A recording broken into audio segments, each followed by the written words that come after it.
All right, hello everyone. My name is Richard Adams. Today I'm going to be teaching everyone about CRMALOFT, and what that is basically what the manufacturer uses to certify an aircraft's VMC speed. So we'll talk about that and the determination of the critical engine, some of the factors we can look at to determine which engine is critical in a conventional twin. We'll talk a little bit about counter-rotating twins as well, non-conventional twins. So we'll talk about what the factors of VMC are and how they affect both the performance of the aircraft and then also the VMC speed itself. And we'll apply that to the airplane and determining critical engine. So first, VMC. Well, first I should say welcome to multi-engine flying. I'm assuming if you got this far, most people don't do a private multi first. They would do usually in the commercial level, at least in the curriculum that I teach in. It's all commercial level students. So welcome to a bigger, faster, more complex airplane. It's going to be fun, but it's pretty fast paced and it's hard work too. So flying them can be very rewarding. You can do a lot of good things with them, but they can also be very dangerous. So knowing how to properly fly a multi-engine airplane, especially single engine, is something we'll focus on a lot. So knowing the aerodynamics of what's going on behind flying single engine is pretty critical. So VMC, there's going to be some new V speeds. We're going to hear VYSE and VXSE and VMC, accelerate stop distance, all these different things you haven't heard before flying single engine. So VMC is going to be a new term you're going to hear a lot of, and what that is the minimum controllable airspeed is what that is. This airspeed is the definition of it is the minimum airspeed at which you can maintain directional control of the aircraft given the loss of the critical engine, is how we define VMC. There's some more caveats to go into that. It talks about no more than 20 degrees of bank angle, no more than 20 degrees of heading change, no more than 5 degrees of bank angle. We won't get into the semantics of that, but basically just the minimum airspeed at which you can maintain direct control of the aircraft after you lose the critical engine. And you notice it says after you lose the critical engine, meaning if you lose the non-critical engine, that speed will not occur as soon. You'll have a lower VMC speed with the non-critical engine. So it brings up a great point. Well, what is a critical engine? So a critical engine could be defined as the engine that, when lost, would most adversely affect the performance and controllability of the airplane. So when you lose one engine versus the other on a conventional twin, the airplane is going to react differently. Losing the critical engine, the aircraft is going to be much harder to control, and VMC will occur at a higher airspeed than with the non-critical engine. So it's important to know which engine that is. So you have to look at some factors, and we'll go through that, and part of that is this PAST acronym right here. So you can see the very first part of CRMALOFT is that critical engine in-op and windmilling is the very first thing. So this PAST is what we can use. We can apply these aerodynamically to the aircraft and determine which engine is critical by looking at these factors. Now, in a conventional twin, we're talking about both propellers rotating in the same direction. In North America, we're talking about clockwise as viewed by the pilot seat is what most all of them are. I think there's some European aircraft that rotate counterclockwise, but I'm not sure about those. There's no most all we're dealing with. All your Barons and old Apaches and stuff like that are all viewed from the pilot seat as rotating clockwise. So that's how we're going to apply these today and looking at that and figure out which engine's critical.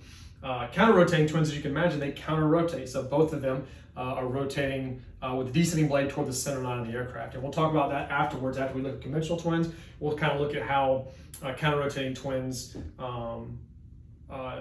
you could say they don't have a critical engine, or I think the FAA defines it as both are critical because they affect the performance controllability of the airplane equally from each engine. So the first part of CRMALOFT, as I said, is going to be critical engine in-op. So this is the first thing. Now what it's going to do, each one of these, we're going to talk about how it affects performance and control and VMC, or you could say controllability. So the performance, obviously if you lose an engine, performance is going to go down, right? We can assume we're going to lose at least 50% of our thrust, right? So both engines we have 100%, we're going to lose 50% of our thrust. But we're actually going to lose much more performance than just 50%. Depending on the aircraft, it can be up to 90% of your performance is lost. So you're losing thrust, but then you're adding a lot of additional drag in various places. So the windmilling propeller is not like a big disc sitting out there, is catching wind, blocking wind, right? So that's going to add some additional drag on that side of the aircraft. We've lost that, so we're talking about wing-mounted engines, right? So they're producing an accelerated slipstream over the top of the wing surface. which is now gone on that one side. So we've lost some lift over there too. So now we've lost some lift, which means we have to pitch up a little bit to recover some of that lost lift a little bit. Use a little bit of bank angle to combat that as well, which again is a kind of a loss in lift line because we're using some of that lift now to correct for that bank angle. So we've got some rudder input in there now, causing some additional drag back there. So all these drag factors, plus that loss of 50% of thrust adds up to about 90%. We could do the hard math on it, but I'm out of board space and we only have so much time on the video. So yeah, critical engine up and windmilling. So the first thing we're gonna look at when we're trying to determine a critical engine is P factor. Now, again, I'm assuming everyone here is about a commercial level because you've made it this far. So everybody should be pretty familiar with what P factor is. For those that aren't, real quick, P factor is the descending blade on a propeller. As you increase angle of attack, I got a little Cessna model here I could use. As you increase the angle of attack of the aircraft, the descending blade, which would be on this side here, is traveling downward, gets a bigger bite of air. The angle of attack of that blade is greater, so it's going to produce more thrust. Therefore, you don't have centerline thrust. In a single engine, this turns into what people call a left turning tendency, but you're producing thrust to the right of the longitudinal centerline of the aircraft. So we can apply that here. So we've looked at it right up here. So maybe a little hard to see, but basically instead of the thrust being centerline in the center of the prop hub, it's actually off to the right on both of them because the descending blade is going to be getting a bigger bite of air, so thrust is going to be produced right of centerline. Now, what happens is we're going to talk about losing, let's say, a left engine right here, right? And the aircraft is going to try to yaw to the left. We're going to put some rudder input in there to the right and try to combat that yaw, but the airplane's trying to go to the left. Now, this engine is producing its thrust a little further outboard, right? So this one is producing its thrust a little bit closer to the CG of the aircraft, where this engine on the right is producing a little bit farther. And the higher the angle of attack of the plane is, the more pronounced that's going to be. The greater that P factor is going to be, it's going to shift it further and further. So the slower the airplane gets is going to increase this as well. So this thrust is being produced, we're just going to use an arbitrary number here. We're going to say 150 inches. I know it's probably greater than that, but we'll just say it's producing it. That centerline thrust is being produced that far from the longitudinal centerline of the center of gravity of the aircraft. Now we know the aircraft always pivots around the center of gravity, whether it being a yawing motion to the vertical axis, banking, rolling, whatever it's doing, pitching, it always does it about that center of gravity. Well, this one's producing that force, let's say 120 inches from it, because it's closer to the center line. So they're producing the same amount of force, right? They're both, let's say these engines are 180 horsepower piece on the PA-44 that I fly. But this one's producing it further away. Now we know about the law of the lever, and we have a fulcrum, we have a greater distance. The same leverage applied is going to produce a greater force when it's produced further from the fulcrum. I tell a lot of people who can't conceptualize it, if you've ever worked on a car before or had to like change your spare tire in your car, if I give you a little ratchet that's about this long, you're not going to be able to get that wheel off. You're going to be just everything you've got, and it's not going to come off because the lug nuts have 80 or 100 foot-pounds of torque on them. But I give you a big, long 2-foot breaker bar, and you put that on there, and all of a sudden it comes right off. Now, you didn't suddenly get stronger, but what you do have more of is leverage. So the same force applied further from that is going to create a greater torque or a greater force. So that's what's happening here. This force, thrust in this account, is going to be produced further from the center line of the aircraft. So because the right engine is producing its force further away from the center line than the left engine, the right one has a better advantage at yawing the airplane, which is what we don't want. We lose an engine, we don't want it to yaw, we want to maintain directional control of it. So that's kind of bad that it's being produced further away, so we don't want that. So looking at this thing right here, it looks like losing the left engine would be worse than losing the right engine. So that one factor is already pointing to the left engine being critical. But let's look at some more things. So we've got accelerated slipstream. So when we look at the accelerated slipstream, we're talking about air being accelerated over the wings, right? So single engine guys, if we're talking about Cherokees or Cessna 172s, we're not producing this, right? We've just got free airspeed. If we're doing 100 knots indicated airspeed, we've got 100 knots of airflow over our airfoil. Now, with accelerated slipstream, because we have engines on the wings, they are accelerating that 100 mile per hour, 100 knot air up to faster than that. Let's say 150 knots, right? So we're producing 100 knots of airflow out here and 100 knots here and out here. But over the top of the wing, right behind the engines, we've got air moving, let's say 150. Well, because the air is moving faster, we're going to get a lower pressure. With a lower pressure, we're going to create greater lift. Now, I didn't mention this, but this first factor we're talking about, P factor, is going to be a yawing moment is what that's going to be. It's going to cause yaw. When you get an engine failure, you're going to get three distinct actions. You're going to get a yaw, a pitch, and a roll into the dead engine. The P factor here is causing that yaw into the dead engine. Accelerated slipstream we're going to talk about is going to be the roll. It's going to cause the roll into the dead engine. So again, let's say we lost our left engine. This engine out here that's operating is producing the majority of its lift right here outboard. Let's say again, 150 inches from the center line, when this one is producing the most lift 120 inches from the center line, right? Because that's the fastest moving air is going to be behind where the greatest thrust is, which is where P factor is, right? So this lift is being produced further from the center line. So if we lost our left engine, this lifting force has a greater mechanical advantage at rolling the airplane because it's being produced further from the center line. So for that same reason, it looks like losing the left engine would be worse in this case as well. Moving on to our third thing, spiraling slipstream. If we look at spiraling slipstream, so again, single engine stuff, we should be kind of familiar with this, right? In a single engine, it still hits the left side because the propeller is rotating to the right. Spiraling slipstream comes off to the left and hits the left side of the vertical stabilizer, causing a left turning tendency in a single engine. In this aircraft, as we can see down here, in a conventional twin, it's going to come off and hit the left on the left engine, but the right one's coming off and just going out in the middle of nowhere. It's not doing anything to help us at all. So if we lost our right engine, the airplane's going to try to yaw to the right. But this engine operating still full power, is going to hit the left side of the vertical stabilizer and kind of help keep it from doing that, right? It's trying to help it keep straight a little bit, which is good in this case. It's what we want. If we lost the left engine and a right engine was operating, the right engine is full power, the airplane's trying to yaw to the left. This is not doing anything to help us. It's going out here in the free air. It's not hitting the right side of the vertical stabilizer, trying to kick that nose back straight. So it's not helping us at all. So again, losing the left engine in this case would be worse.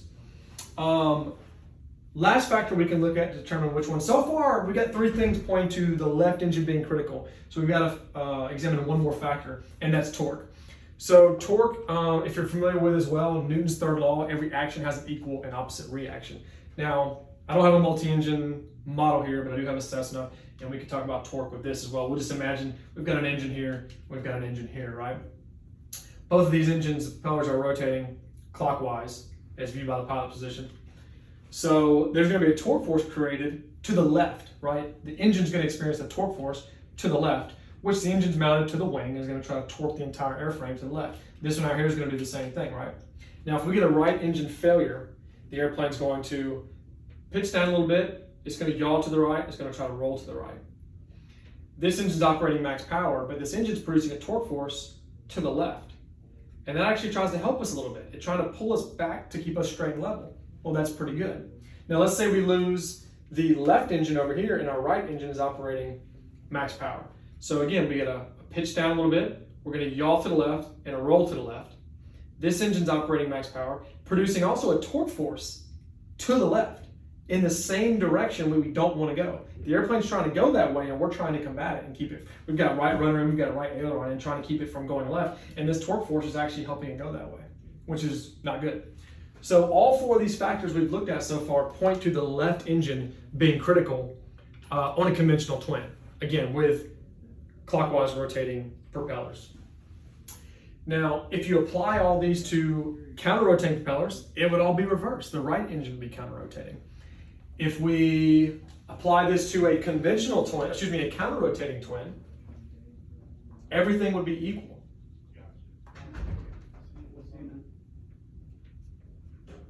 So thrust, P factor would move inboard with increased angle of attack. It wouldn't move outboard, it would move inboard. Slipstream, spiraling slipstream, would also move inboard, right here, equal distance, 120, equal distance here, 120. Now our spiraling slipstream over here, the engine's, again, propeller is now moving this way, right? and this one is rotating this way. Spiraling slipstream now does this right here. It hits the right side of that vertical stabilizer. Torque is the exact same way as well, where now, if we lose that left engine, the right engine is rotating, the propeller rotating is, so the airplane's going to try to yaw, roll, pitch, or yaw and roll to the left. This engine is producing a torque force now to the right. So it's going to try to counteract that some. Everything's equal on both sides of the aircraft now with counter-rotating twins, which is great. Okay, trying to keep this short. We're gonna roll through this now. I'm gonna make myself a little more space to draw over here. Try to draw it as much as I could to keep it as quick and condensed as I could. I normally take about an hour and teach this stuff with students, so we're trying to keep it all in about 15 or 20 minutes here. So next we're gonna go into Rearward Cg. So Rearward Cg, we have our aircraft here. We all know Rearward Cg is good for performance, right? We have a CG here, we have a CG here. We know it's good for performance because our tail is producing a tail down force, right? If we move our CG aft in the airplane, we can use less tail down force to keep the nose up. With less tail down force, we have less induced drag. With less induced drag, we've got greater true airspeed, less fuel burn, it's all good. But for VMC, what happens is, if we've got a forward CG, let's say here's our rudder. If we've got a forward CG, again, we're talking about the distance between CG to the center of gravity. This is exaggerated here, but if our CG is forward, we have a greater distance between the rudder. The rudders are our main defense to combat adverse yaw weight. That's the first thing we're gonna do with an engine failure is put in rudder into the good engine. So our rudder is a further distance from the CG. Again, the airplane yaws around, it pivots around that center of gravity, right? The vertical axis of the airplane. So we've got a greater distance here. Again, arbitrary number, 180 inches. Here we've got, let's say 140. Versus if we have an aft CG, we've got less distance. Now the rudder is only so big, it only creates so much force, it only has so much travel, right? But if it's pivoting further away because we've got more forward center of gravity, we have more mechanical advantage, we have more torque. So it comes back to that law of the lever. So we want a forward CG. A forward CG will produce a lower VMC speed. The more aft the CG is, the higher the VMC speed. So it's better for performance, but it also produces a higher VMC speed. VMC will occur sooner with a more aft CG. Most unfavorable takeoff weight. So up until about, I think it was 1996, it was kind of believed that a heavier airplane was worse. Through some testing, they figured out that actually the most unfavorable takeoff weight is lighter. A heavier airplane is actually better for VMC. Is it better for performance? No. You're gonna have probably a slower climb rate, right? If you're at max gross weight, the airplane's not gonna perform as well, but it is gonna be heavier, and that's good for a couple of reasons. A heavier airplane is more stable, it produces more lift. The production of lift is you get induced drag with that, and the airplane is just more stable when it produces more lift. Also, with the additional production of lift, we use a little bit of bank angle up to about 5 degrees to combat that adverse yaw. And with that little bit of bank angle, if we produce more total lift, we have more lift available to combat the adverse yaw, which is good. Also, anything with mass has momentum, right? It has inertia. And when a heavy object is traveling in a certain direction, when it's moving that way, it doesn't want to stop. It doesn't want to be moved out of its flight path, I guess you could say, in this instance. And the heavier it is, the more momentum, the more inertia it has, the more force it takes to deviate it from its flight path. So the heavier an airplane is, the more power, the more force it takes to yaw it or roll it out of its flight path. So a heavier airplane is more stable and more resistant to yaw and roll and bank, yaw and roll and pitch. Therefore, most unfavorable takeoff weight is lighter. Now lighter is good for performance, great there, but it also produces a higher VMC speed. All right, airborne out-of-ground effect.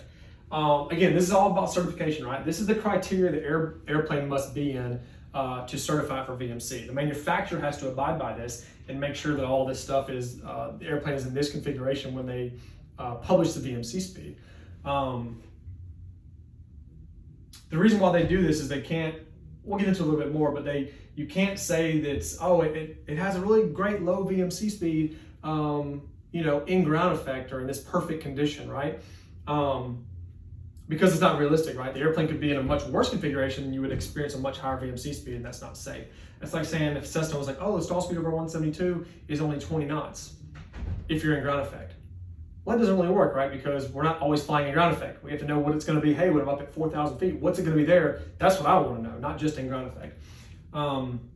So again, all these factors are what the manufacturer has to abide by. And basically what it is what is the worst condition we can put this aircraft in that will produce the highest VMC speed. And whatever that is, that's what we publish. It should never be higher than that, right? So in my airplane that I fly, it's 56 knots. In the PA-44 Seminole, 56 knots is our VMC speed, meaning no matter what configuration we're in, if it's the worst possible such as this, 56 will be the highest. If I'm anything better than this, maybe if I've got landing gear down or flaps or something like that, the VMC speed's actually slower. So I've got more margin of safety there, which is what we want. So, okay, back to airborne out of ground effect. What that means is simply that. You have, for certification, aircraft has to be airborne and out of ground effect to certify the VMC speed. You can't be in ground effect because we know ground effect reduces wingtip vortices and downwash, drag, all that good stuff. So the airplane flies a lot better. Stall speed's lower, we can use less power. If you experience engine failure in ground effect, you could pull the power back and greatly reduce the yaw, but still fly because you've got plenty of power because of all those drag reductions. So it's not fair to say that, hey, oh, it's VMC is this in ground effect. So they say airborne out of ground effect for certification. Landing gear retracted. Oh, so sorry, for performance-wise, airborne out of ground effect lowers performance because performance is greater in ground effect, but it raises the VMC speed. As you see, pretty much everything raises the VMC speed because that's what this is about. What's the worst condition to produce the highest VMC speed? So each one of these raises the VMC. Landing gear retracted. So landing gear retracted, again, great for performance, right? Performance goes up because we've reduced our drag, and that's good. But it actually increases our VMC speed as well. And so there's two benefits to having the gear down to produce a lower VMC speed. One of those is when you lower the gear, you're going to get a lower center of gravity. You're dropping, hydraulic cylinders and structure and brakes and tires and wheels, and you're dropping it down, 14 inches below the aircraft, and it lowers the overall center of gravity of the aircraft. And that's good. Anytime you can lower the CG of an aircraft, it's going to be more stable. Anytime you can have a CG that's below the center of lift, it's stable. That's why high wings are so stable. That's why Cessnas are such a stable aircraft. And they have a very flat wing. Low wings get away with it by adding some dihedral, putting a little bit of angle in there, helps with that stability. So anytime we can lower that is great. The other thing is what's called the Keel Effect. So we're dropping this gear down below the airplane, right? And the airplane is yawed into the wind, flying a little bit sideways, right? Because we've got an engine failure, we've got a bunch of rudder in there, a little bit of bank angle, trying to get the nose straight, but still yawed a little bit. Well, our gear is normally, so we got gear doors, right, which are big flat things, and we've got our main gear sticking out and our nose wheel gear, and they're all hanging in the wind like this normally. When we get an engine failure, the airplane goes sideways, and all of a sudden our gear is going like this, kind of broadside through the wind, which is not what we want. And the airplane naturally, like a weather vane, like a boat rudder, is going to try to go back into the wind, right? The relative wind's coming from right here, and the airplane's moving sideways like this. It's going to naturally try to pull itself back into the wind. It's called the Keel Effect. And that's good. So having the gear down is going to try to, the gear is going to try to weather vane into the wind and try to pull that nose back into the wind and reduce some of that yaw, which is good. So having the gear down is better for VMC. It produces a lower VMC speed. Again, at the penalty of drag, so we're going to produce some more drag, but we're talking about just VMC here, right? So, all right, operating engine max power. Again, operating engine max power is going to produce the most yaw. As you start pulling that power back on that one good operating engine, well, you don't have as much force now torquing and forcing the airplane, yawing it, rolling it, all that. Now, again, performance goes down when you do that. Every bit of power you pull out, well, you're probably going to start descending, right? You're going to increase your descent rate. But all those bad things go away. So when we do like a VMC demo, if y'all have ever done one of those, your reaction to the VMC demo is pull the power, pitch the nose of the airplane down. Because when you pull that power, all those forces trying to roll and drawing a blank here for a second, trying to roll and yaw the airplane out of its flight path, they go away because you've reduced that power. So in order to produce the highest VMC speed, the operating engine needs to be at max power. That'll make the highest VMC speed. VMC will occur at the soonest there. So it's also good for performance though. You want the most power you can have, so having an engine at max power will be the best for performance. So flaps and takeoff position. That varies by airplane. So the Piper Seneca, the PA-34-200 that I did my initial multi-training in, we did flaps 10 on performance takeoff. Normal takeoff is flaps up. In the Piper Seminole that I teach in now, we don't do any flaps on takeoff ever for a max performance takeoff regular takeoff, it's all flaps up. So flaps and takeoff position is relative to the airframe, but in my condition, we talk about flaps up and what that does. So it's going to produce the best performance because we have the least amount of drag, right? Typically with flaps up. The more flaps we put in, we're going to get an increase in drag. Now, this is also going to produce a higher VMC speed. So this one's a little tricky, but the main point of it, these are our flaps. Here's our engines out here. And let's say, in this case, we just lost our right engine and our left engine's producing thrust and accelerated slipstream, right? Airplane's gonna be trying to yaw to the right. We're gonna have a bunch of left rudder in there trying to combat that. A little bit of left aileron. Now what we've got here is if we go flaps up, great, we've got good performance. But if we start putting flaps down, every notch of flaps we put down, VMC speed goes down. And what happens is, number one, we start producing more drag. And anytime you can produce drag after the CG, it's going to help stabilize the airplane. So that's good. But also, as you see here, we've still got the accelerated slipstream over the left wing, but not over the right. This engine's windmilling, right? It's not producing any accelerated slipstream on top of the wing. Matter of fact, it's probably going to produce kind of a pocket of drag right back here because all this wind is hitting this and getting blocked. So very little lift is being produced right here, but a lot of lift is being produced here. And we've got accelerated airflow coming over our flap surface. Now we talked about we're producing more drag, right? And we are producing some drag from these flaps. But again, we have more airflow over this left flap because it is behind the accelerated slipstream. So we've got more drag on the left side of the airplane than on the right side. Well, the airplane's trying to go right, but we're producing more drag on the left. And that's gonna help combat that. That's good. So having flaps down will be better for VMC, produces a lower VMC speed. Again, at the detriment of performance, because every bit we put in, do we have the performance to overcome, in my case, 40 degrees of flaps in my airplane? In the summer, probably not. In the winter, we can probably get away with it if we're on glide slope or something like that. Coming in for approach, probably. Straight and level, no, we don't have enough performance for it. Last but not least, trim for takeoff. So trim for takeoff basically is talking about rudder trim. So we have rudder trim in our aircraft, adjustable rudder trim that we can adjust from inside the cockpit.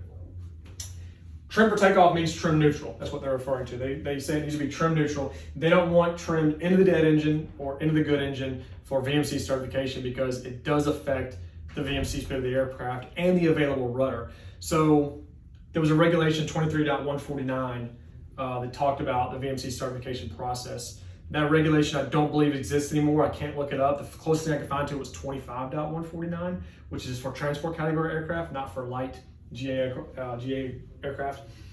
At any rate, it talks about no more than 150 pounds of pedal pressure can be applied for VMC certification. So they can't say, oh, well, yeah, you can combat it with 300 pounds of rudder pressure. It's not realistic. Not everybody has the ability to put in 300 pounds of rudder pressure, right? So they say no more than 150 pounds of rudder pressure can be used for the certification process. So somebody who's smaller can press the rudder to full deflection and actually get the true VMC speed of the aircraft or be able to hold the aircraft until it reaches that speed. So if we had a right engine failure, aircraft is left rudder like that, and we've got our rudder trim there, trim neutral. If we were out 50 miles away and we had 20 minutes to get back to the airport and our leg was just tired, you're holding a whole bunch of left rudder in there trying to combat this, you're like, I really want to ease my leg up a little bit, it's really killing me. Well, we could trim into the dead engine a little bit like this, and that would kick the overall rudder surface over this way. We produce a little more lift, and it would let some of that pedal pressure off. Now what we've done though is effectively given ourselves less rudder authority. We have less overall rudder available to combat adverse yaw, which has raised our VMC speed. Not good. Now the other thing we could do is we could trim into the good engine like this, which would produce the most total lift on this side, produce the most drag over here, and give us the most rudder available. We've kind of made our rudder surface a little bigger, a little stronger, but we've increased that pedal pressure. So you've got a little more travel, but it's going to be really heavy. Could be more than 150 pounds to get that rudder to full deflection. But we've effectively lowered our VMC speed. we can get to a slower given airspeed before VMC would occur because we have less overall or more overall rudder authority. So that is trim for takeoff. So for VMC certification, must be trim for takeoff. I don't talk about performance or VMC because they kind of go up and down depending on which way you trim, right? If you trim into that engine or into the good engine. So, okay, I think I went way over 20 minutes. Hope y'all stuck with me. It's a lot of information, trying to break it down as quick and best as I could. But that is, again, VMC, which is the minimum airspeed, which you can maintain directional control of the aircraft given the loss of the critical engine. And we talked about the critical engine, which is the engine that most adversely affects the performance and controllability of the airplane. Talked about conventional twins, counter-rotating twins, and then how VMC affects performance of the aircraft as well. So thanks for watching. Hope you guys learned something, and everybody have a great day.